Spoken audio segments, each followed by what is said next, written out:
All right. Thank you, everybody, for attending today. This is a great opportunity. It's the first time we've had Media Day in the suite. So obviously, this is year number 2. Many of you have been in here already. We've previously had it downstairs and then at a local hotel as well. So a great opportunity to show off this great space and exciting. We have 30 games at home this season, 16 with the men, which is a D1 era record for the program.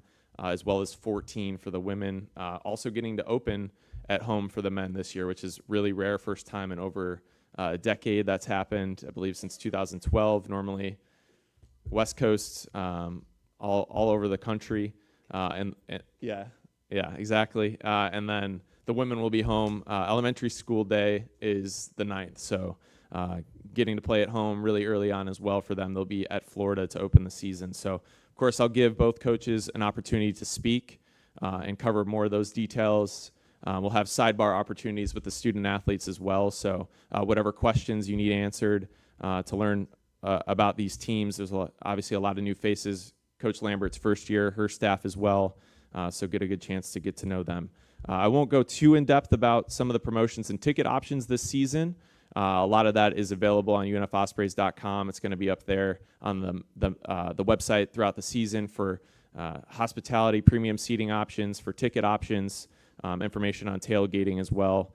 Season tickets are $225. Premium options are $2,200 per seat for all 16 games. A great opportunity to have a chance to see the game from courtside and in the suite, and of course around the arena. And in this suite, we're recognizing 40 years of athletics too. You see the original center court tip-off area on the wall as well, and we'll have different things throughout this season to commemorate that historical time. Introducing the women's basketball program, just a few talking points before Coach Lambert takes the podium. Like I said, 14 home games, 2 Power 5 games, playing against Florida to open the season, and against Kansas State as well. Up here we have Emma Borman, Jayla Adams, and Lyric Swan. Lyric was a preseason all-conference selection. They also made the trip to Clarksville, Tennessee for ASUN Media Day, so a lot of content about them as well. And Coach Lambert, in her first season, coming from Abilene Christian with a great staff. Some of those members of her staff have already been here at UNF, graduated from UNF or played here at UNF, so a really good opportunity for her to start her head coaching tenure and also have some people that have been at UNF underneath her already. So that's very exciting. With that being said, I'm going to let Erika take the stage, and she's going to talk a bit, and feel free to ask her questions. All right, good morning. Thank you, everybody, for being here, for joining us. This is the most exciting time of year. Basketball season's here, and we're excited to get this thing tipped off.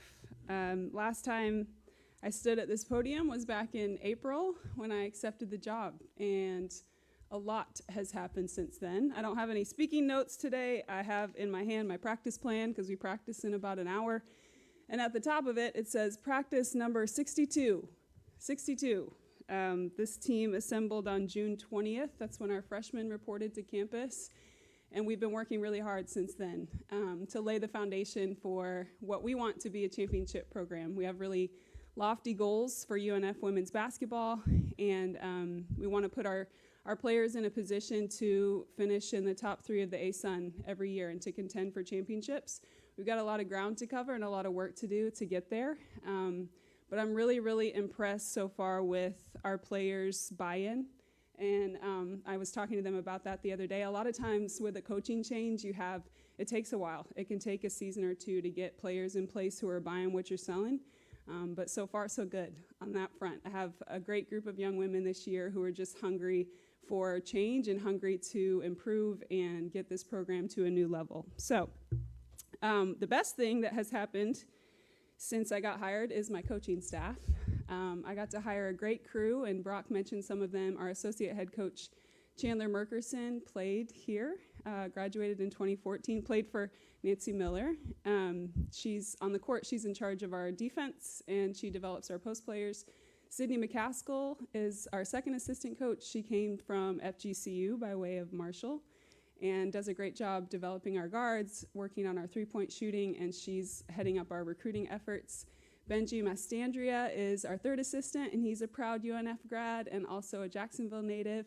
And then Ilea Green is our director of basketball ops, and she played in the ASUN at Eastern Kentucky. So I've got a great crew, and everybody is just really excited about the opportunity that we have, not only to transform this program over a 3 to 4 year period, but specifically what we're going to be able to do here in the 23-24 season. So our roster is pretty bookended in terms of experience. We have a 6th-year senior and 2 5th-year seniors over here. We have 1 lone junior, Kayla Rouget. That's a name that hasn't been thrown around a lot in preseason talks, but it's one that you're going to want to know. She's going to be a key for us this year. And then the rest of our roster are sophomores and freshmen. So really relying on these 3, especially for their experience, and have, as a coaching staff, we've really challenged them to step up and help us lay the foundation for what we want to do and where we want to go. So I'm really grateful for them. And you can expect to see a lot more 3-point shooting out of UNF women's basketball this year. I think that's probably the biggest change that you'll see on the court. We've really emphasized that and expected the kids to put in a lot more time in the gym on their own. We call that investment time. And so they've invested in themselves, they've invested in our team, and it's really going to pay off, I think, for us in the statistical column. We want to score 75 points a game.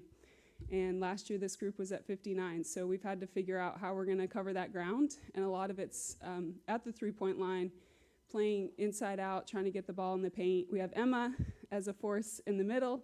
And I'm a post player at heart, so even though I coach from the 3-point line, I really like to get the ball inside, so we're excited that we have Emma with us. And just a bunch of young kids who are really excited. Our freshman group, Alexa Washington is a name to know out of Pittsburgh. She's a sniper from the 3-point line. She and Coach Driscoll have gotten to know each other really well, chopped it up about Pittsburgh things, and she's leading the charge for us from the freshman class. But Sarah Taub, Helena Rothstadter are going to be probably starters for us this year from the sophomore class and just really contributing to that perimeter scoring effort. Our sophomore hometown kid, Maddie Millar, she'll redshirt this year as she just tries to get healthy. So we'll see her back on the court next year. And remember that name, Kayla Rouget. So just as a group, we open at Florida on Monday. Nothing like starting off with a bang. We're going to go down to Gainesville and take on the Gators, and that's going to be a great test for us on the road. We have some big road games early in the season that will make us better, and that's really what we're focused on, is just getting better. We talk a lot about getting better possession by possession and trying to put 3 possessions together, right? Score, stop, score, stop, score, stop. We'll be home next Thursday against Trinity Baptist, and then the game, our first real weeknight home game, is November 13th, and so that's the one we're trying to really highlight and push everybody to. We host FAU here in UNF Arena, and we would love to see you all there. So it's about that time. Thank you all for being here today. And we'll open up to quick questions if there are. I noticed you have 2, I'm assuming from the transfer portal, Jayla and Ekman, and you have 6 players returning. I'm just wondering, when you looked at the roster, the players that chose to come back, was there just an early buy-in from them as far as what your vision was?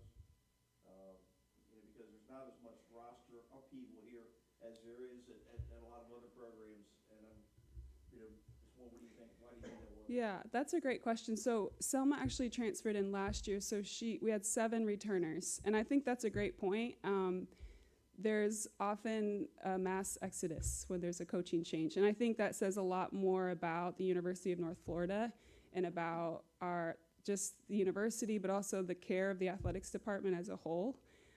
Those kids, our team loves their school. So I'd like to say that they were excited about me showing up too, but also I think it speaks to just the family atmosphere of the whole department, of what Nick and Irv and Nancy and Donna have built here, just because everybody felt like they were well taken care of during the transition. And so we have a small roster, but I'm really thankful that those kids stayed. I'm curious as to, one of the biggest challenges of taking this job is you're in a conference with a school that probably has dominated this league as much as anybody in college women's or men's game.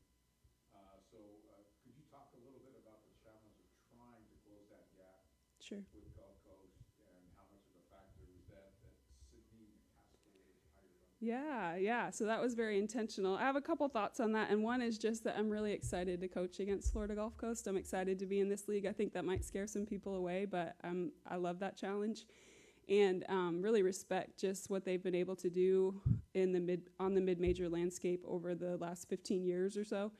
And style of play, I coach, in a very similar style. So at Abilene Christian, we were often nationally ranked in three-point shooting and in scoring, and we talk a lot about shot selection, and we would use Florida Gulf Coast as an example to our players, and with me not knowing at the time that I'd be coaching in the same league, but it's easy to sell that shot selection system because obviously our players know it works, so that helps. But also, I was really intentional in hiring someone from that staff, and Sydney has brought a lot of great player development ideas that I just didn't know about. So that's been really helpful. Since I don't know much about her, was she a three-point shooter at Gulf Coast? I'm assuming she played there. She was a guard. Yes. Okay. Yes. Three-point shooter? Yes. I'm gonna embarrass Emma by, asking you something about her. I'm gonna check with her later. You talked about somebody staying with the program for the long haul. When your first conversations with Emma, did you know right then that she was going to be here? And then, as you said, you're a post player at heart. With Emma's experience and everything, what do you think that is going to do to help this team get spring? Sure. Well, really, really glad that Emma decided to spend her 5th year at UNF. I think in this era of the transfer portal, it's pretty easy for kids to just think about what else might be out there. But we often don't talk about how hard it is to transfer. Like, it's really hard to start over in your final year of college basketball. And so I love that she stayed in a place where she's been committed and dedicated to, and just a place where she's loved. Like, everybody here loves Emma. She was my assistant coach before I had any assistant coaches. She was the women's basketball support staff for me there for several weeks, and so we got to know each other right away. The first workout that we had in the summer, I played post defense on her. She came across the lane one time, and I knew I was done with that. I would not be defending Emma anymore. So I hope our opponents feel the same way. Are you building some sort of pipeline to Iceland, just out of curiosity? Yeah, we do. We have one of our signees will come mid-year. She's already signed her paperwork, so I can talk about Agnes Sponsdotter. Interestingly enough, another coach in the state gave me a tip just about this player in Iceland, and I had no idea that she was childhood best friends with Helena, who's already on our roster, so that kind of worked out, and I think will just help with the transition. But just paperwork-wise and getting everything ready, she won't join us until after Christmas, but she'll be eligible second semester. And there is a younger player in Iceland that I'm looking at right now, too, so we'll see. The decision for Maddie to redshirt, how did you guys come to that decision? There was just a lot of uncertainty with her knees, and she's battled through pain and through a lot of discomfort, and we just wanted to go ahead and get everything taken care of for her. So I feel for her. It's hard to set out a new season and know that you're not going to play a single game. We look forward to getting her back in practice whenever she's ready, but I think her health and her wellness and just being healed was more important than trying to push through anything this year. Surgery already happened? Yes, successfully.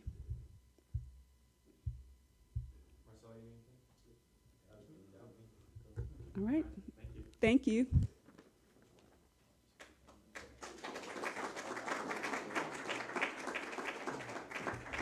Thank you, Coach Lambert. Now I'll introduce the men's staff and the men's student athletes here. Of course, many of you know them, all returners: Chaz Lanier, Dorian James, Oscar Berry, and head coach Matthew Driscoll, entering his 15th season. It's a very exciting opportunity to host 16 games this year. As I mentioned already, that's a Division I era program record, so a great opportunity for everybody here to be in the suite, to come watch the home games, and even better, there'll be a MTE, first time hosting that as well, that we're playing in. Of course, we had the Jacks Classic a couple years ago, but that was 8 teams not including UNF. So hosting Northwestern State, Maine, and Presbyterian November 16th through the 18th. So definitely check that out. Come watch North Florida play. And there's a quick opportunity to see UNF play on Monday. As I mentioned, not opening at home very often. 5 Power 5 games this year as well, so still very challenging non-conference schedule in that respect. Playing a couple games in Charleston early on in the season too, so not as heavy of a travel in that regard. Speaking of the student athletes on the program, freshmen Josiah Miles, Mason Lee, and Jalen Smith. Transfers Nate Lateris, Jake Vanderheiden, and Amitri Moss. Lateris coming from Longwood, having NCAA postseason experience. Vanderheiden already getting his degree in engineering from Bucknell, and Amitri Moss, a junior college transfer. Him and Jalen, both extremely athletic guards at the top, so excited to see them play. Chaz Lanier, fourth-year member. He is a junior athletically with the COVID year. Dorian James, familiar face, been here since Carter was here. So it's a long time. So 110 games played for Dorian, averaged about 20 minutes a game. So no stranger to the court. And then Oscar Berry, of course, all freshman selection, and 2 years ago at Farley Dickinson before transferring here and is a junior. So this summer also had a great opportunity to go to Costa Rica with the new faces on the team and get to know everybody and collaborate during that time and play a couple games. So with that being said, I'm going to give the podium to Coach Driscoll.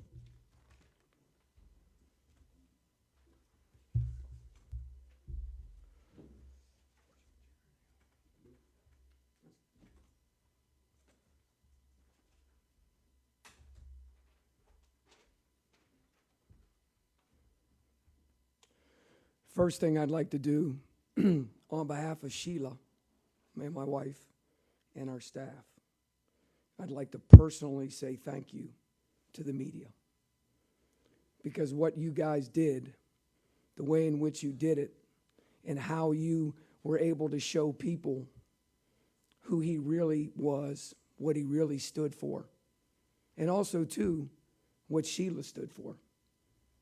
And so, on behalf of us and the University Athletic Department, we want to say thank you for doing that for TP and for Sheila. Our staff in the back, Coach Chase, obviously my son, being the youngest, Coach Perkins in the back on the left, Coach Kennan in the back on the right, and Coach Evans in the forefront. I'm not positive, but I'm pretty close. We definitely have the most experienced college basketball staff in the country. Brock, you can do your COSIDA checklist on that. No one has 4 coaches over 50, I'm sure, and no one's had coaches that have been together at a school like this for 15 seasons. Coach Kennan's been with us the whole time. The whole time. Coach Evans left for a short trip to Georgia to go to Georgia Tech in Atlanta and came back. And Coach Perkins walked in my office in 2006 and wanted to be a manager at the age of 36. And, of course, Chase, obviously, has been with us forever. So I'm grateful and thankful for not only your commitment to our program, but how you guys represent our university and our student athletes. And I couldn't be more proud to have you guys beside us as we go through this battles. Carrie, I told you something when we walked in today. I watched our first press conference right outside those doors when I got the job in 2009. I proudly wear the same suit to every press conference we do every single year. I got it altered and fitted. Thank goodness it looks much better now. I have the same tie on with a little bit of athletic tape on the inside to keep it together. As I watched that press conference, you looked amazing. But it resonated what I said that I really didn't understand.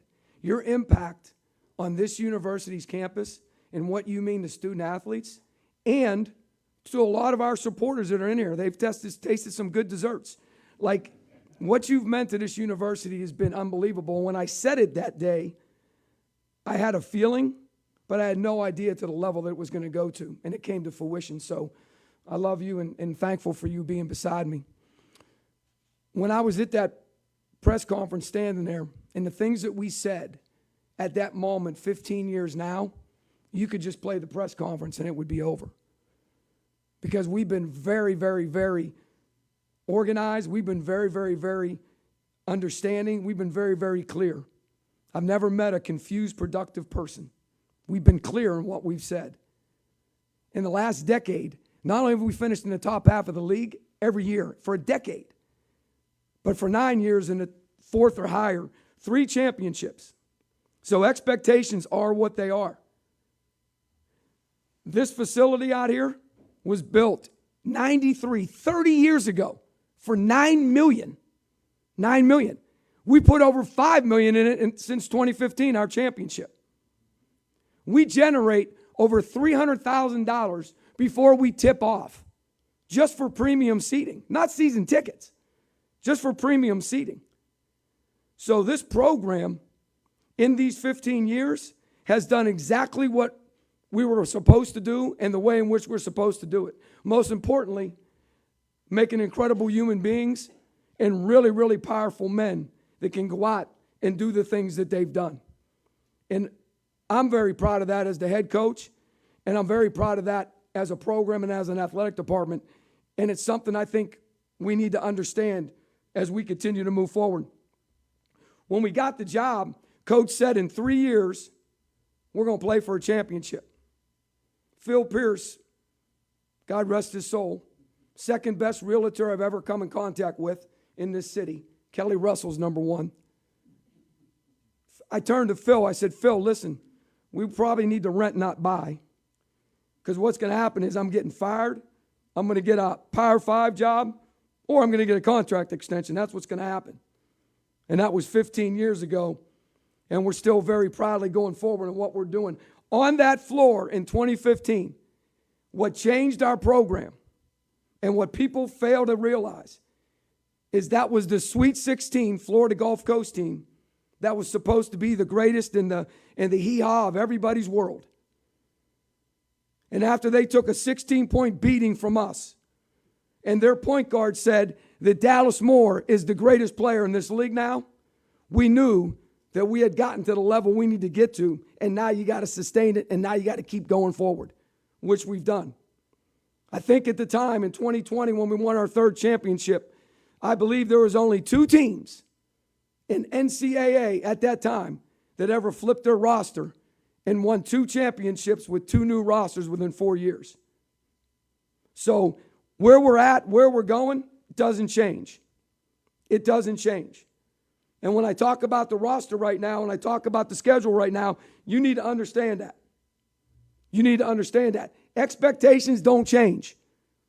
But appreciation has gotten through the roof. And that I'm very proud of and I'm thankful for. What we do is very different. And the administration has done something it's never been done before.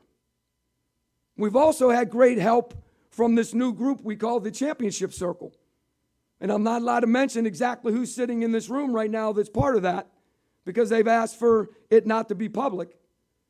But to go on a trip to Costa Rica, to have this MTE, which stands for multiple team event, to have 16 home games, though we're still getting bought for a little bit shy of $500,000, to have all those things in place this season is huge.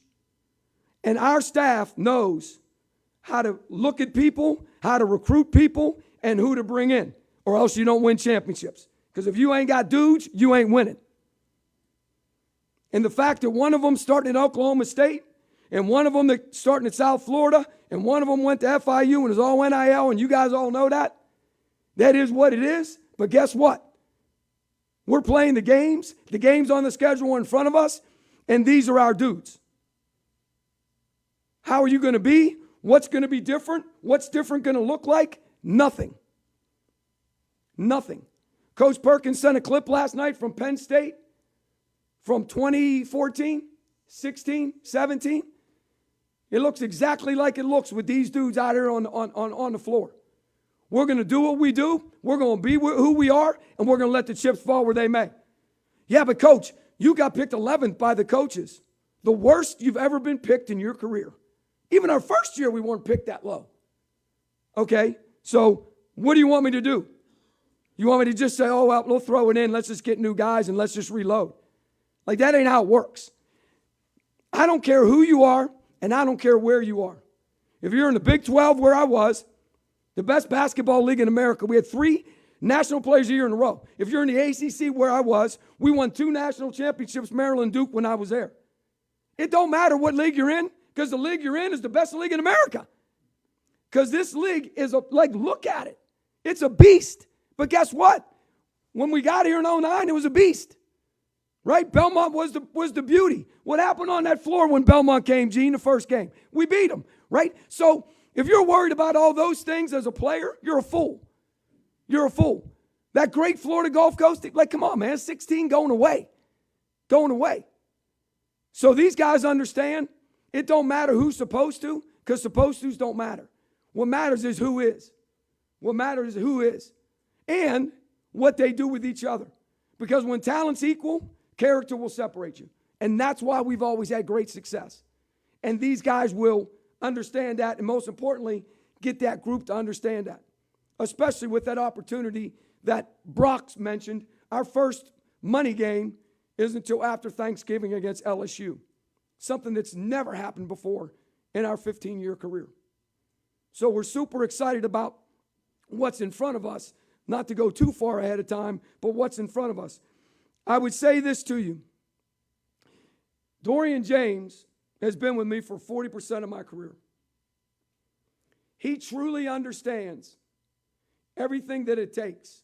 However, when you get a player like Nate, a guy that's been to the tournament, a guy that's been to the dance, he's won a championship, but he's never been to the dance. I asked the guys yesterday, and they've all had that conversation with him. Now, they didn't mention, Nick, that they love the money guy in the morning at breakfast. But they talked to Nate about what does that look like? What does that feel like? Like, what is that all about? So that's a cool thing that we haven't had, and something that's really, really neat. Jake, our other transfer from Bucknell, 6'9", 230. Like last year, he tried to figure out that the Milky Way wasn't real. So he's out there. Like he's really uberly intelligent and really understands a lot of things. But the best part of him is he understands that the Milky Way is way out there by the three-point line, and he shoots that thing like it's no one's business. He's never met one he doesn't like, and he believes that when in doubt, shoot, always be in doubt. So that's who he is. We shot over 50 threes a game in Costa Rica. We've shot over 40 a game in our 2 scrimmages. We're definitely a higher volume three-point team than we've ever been before. Does that mean because you're weak inside? No. Dorian James, Nate, specifically, those 2 guys can score it at the rim. Trent's athletic enough to do what he's got to do at the rim. But we just know that 3's your best bang for your buck. Get to the free throw line. It's your best point per possession. And at the end of the day, you have to rebound on both ends of the floor. So our interior team, Mason Lee, you throw him in. I know Brock mentioned him. Those 5 guys. And of all the guys, Dorian, Chaz, Oscar, I don't know if you agree, who's probably the one that surprised everybody the most of the interior guys?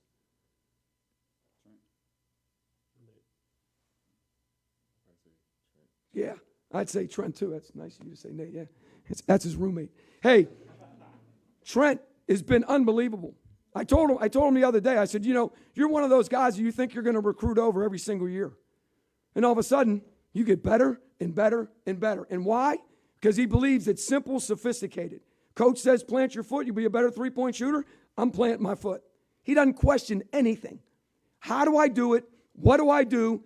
I'll do it. That wall, I'm through it. Whatever you need. And it shows. So those 5 guys, with Dorian, with Nate, with Jake, with Trent, with Mason. On the perimeter, I'm going to talk about the one you want to talk about the most last. Right? So, obviously, Chaz and Oscar. This is the first time in over a decade that we've never had an all-league player on our team. I'm going to say that again. This is the first time in over a decade that we don't have an all-league player on the team. And it doesn't mean anything. It just means that's just the new way of the world. Because we're going to get these guys as good as we can get them, and then whatever happens, happens. Guy walks in the room and says, Coach, I can get 6 digits somewhere. Awesome.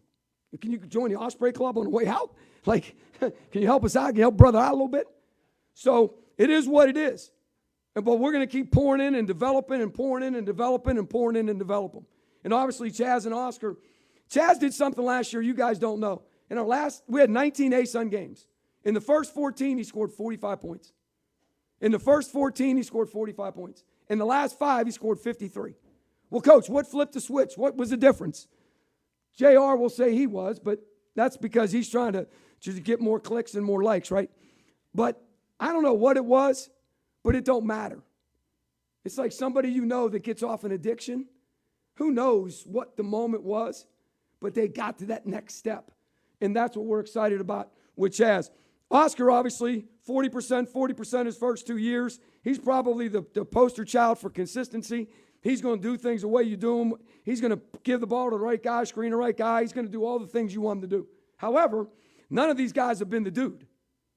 Ain't none of these guys been the dude. And when you become the dude, ask Carter, life changes. It's a whole lot better when you have 5,000-point scores around you. When you become the dude, now you get the dude to guard you. So we got to work through that and make sure these guys understand what that looks like. Ja and Z, he scored 2,667 points in high school. And he really had a hard time last year in a lot of different ways. However, he has an opportunity to really, really, really elevate us in a lot of different ways. Parker Smith, Hall of Famer, averaged 14 a game off the bench, never started. So if you can be all league, all A-Sun in your role, whatever that looks like, starting or coming off the bench, then you've got a chance to be special and to help us win. Whatever that looks like. Maybe it's all league just in practice. Maybe you're not going to play because we ain't playing everybody. So it's really exciting to see John where he's at. Max Herdlick is the question I get all the time, especially because of what he did in Costa Rica. And he's healthy for the first time in his career. For the first time in his career. So we're excited to see what that transpires to as well, too.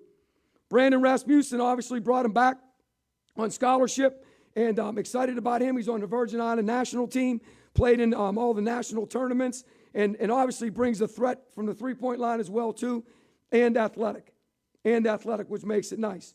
And then you throw in the other guy that goes into that is the freshman, Josiah Miles. Nobody wanted him because of this new stuff. If we were back in the old days, he'd be probably at Central Florida, South Florida, maybe Florida, because they take guys like him in the spring.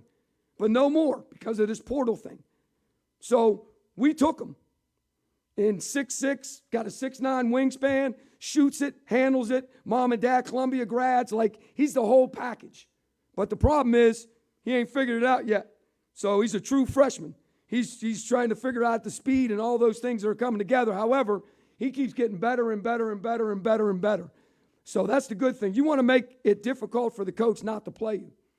So when you're looking at those guys out on the perimeter, those are the guys. I didn't miss anybody else on the perimeter, right? Brandon, now I got the last two guys, right? All right, so these two jokers. Everybody wants to know about these jokers. So we've had 11 straight years of all-league players at that position. Dallas Moore, the greatest ever. Ivan Ganderosa, the only player in the history of the A-Sun to lead the league in assists for 3 straight years. And then Jose Placer. Obviously, in and of itself, he comes back. He's a 600-point scorer, and he's a Hall of Famer. So we've had that for 3, 6, 4, 10 straight years. So our 11th season, we got 2 new jokers that have never been a part of our system and what we're doing. They're more athletic than maybe any or all people on the team. No disrespect. I know Chaz won the dunk contest, but those 2 guys, one's about 5'9", one's about 5'11". They're both lefties like Dallas and Yvonne, so that's pretty cool. They're both extremely aggressive getting to the hoop. Jalen Smith from Orlando, the freshman, he actually bench pressed 260 the other day. He's got the best standing vert at 10.6. Like, he's got all the measurables and all the stuff. He's played at a high level in high school, so he's got a chance. Amitri Moss is probably the wild card of the wild cards. We've had a JUCO point guard before, and Ivan Ganderosa. That turned out well. We had one before that, Brad Hagelbrook, who's now 35. He turned out well, our first one we ever had. And so we really like what he brings to the table and why he brings it to the table. He's faster than anybody we've ever had, baseline to baseline with the ball. Faster than Dallas. He's faster than Dallas. And he's really, really, really explosive and exciting. So those two guys in and of themselves, they got to drive the Lamborghini because our offense is always one of the top 10 in the country.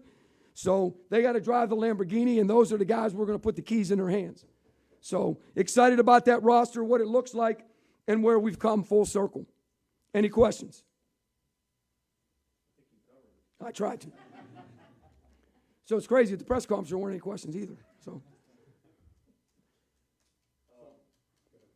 What do you, since you got these two kids, you just mentioned the point guard situation, what, are you worried about what they do as far as distributing it and defense more than they're scoring at this point? Or does that have to go hand in hand? How much you're asking these guys to score? So if you remember Dallas, his coach from Italy came and watched practice the other day. First coach he ever had. I think he paid him $11,000 a month, I think. Pretty good. He said, Coach, when Dallas first got here, like, man, all he did was score. He had like 27, 26. Like all the other guys on the team were getting a little bit frustrated. And if you remember, he was like that as a freshman too. He didn't understand, so we had to help develop him, right? And so these two guys are scorers. Like scorers so Coach Drew always taught me, always bring in those kind of dudes and then figure out the rest, because it's hard to do it the other way. Bringing guys are this and that, but they can't score, they can't shoot, they can't this, they can't that. It's harder to do that, right? So our staff has done a really, really good job, and video has done a really good job. And I talk about this all the time, like what you're in charge of, like what this, and we show them. Like when you're next to Gonzaga, in offense, like our offense is really special, but it's only special when those pieces are all firing together. And so good, better, best, never let rest of your good's better, your better's best. That's important for these two, and I have them for video. So it's been really good growth, but that's probably the biggest thing is knowing when to share the sugar, knowing when to play and spray, knowing when to take it all the way to the rim and do those things. So that's been their biggest challenge, but 17 weeks. So I think they have a pretty good feel. And then I had a question for you about Dorian. If Dorian doesn't score a point, how is he valuable to you every time you put him out there? When Dorian gets up in the morning, he's about as valuable as a human being as there is on this earth, because he's done something that you would want your son to do, you would want your child to do. He really loves people, and he really cares about people. And because of that, he's here. He could have left. He could have done all kind of different things, but he's here because he has an unbelievable purpose with life. And he really tries to be the difference every single day.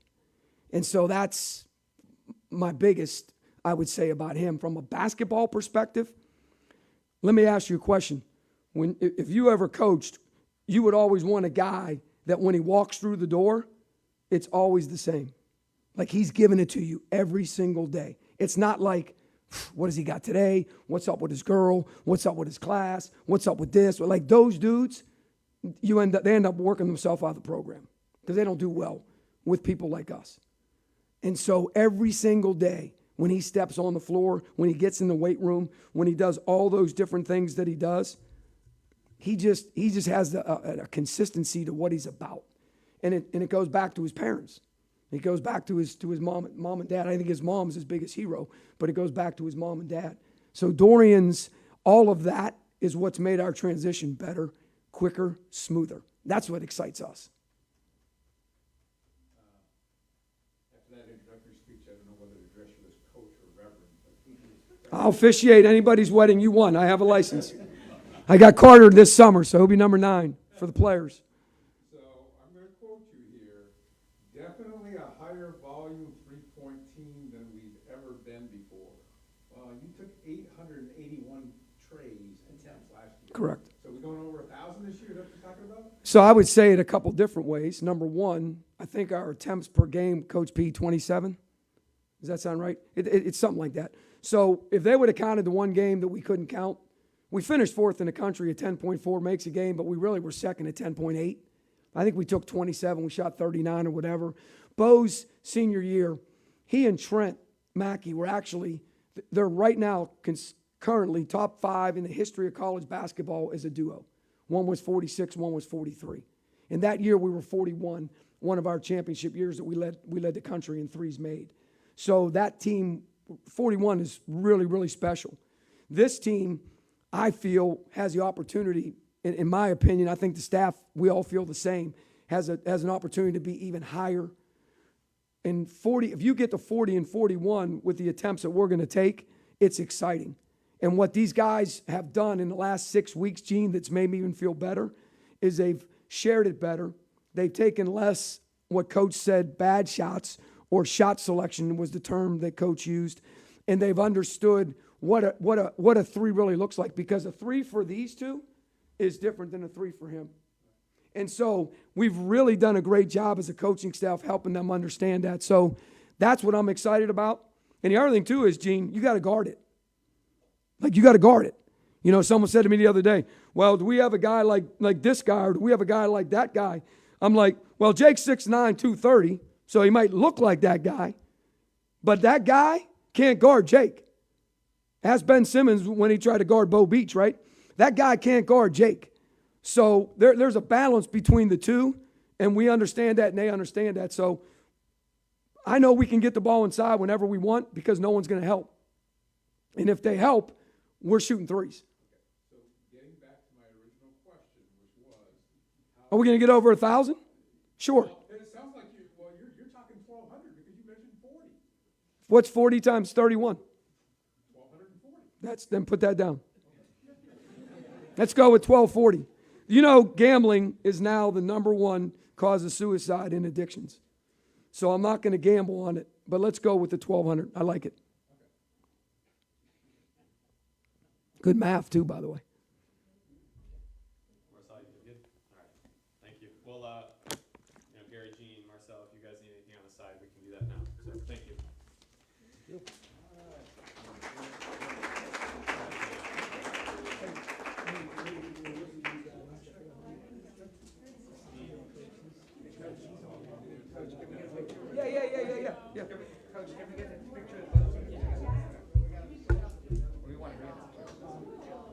Without this? Rob, you want this in it, or you want us over there? I want that back. I love the back.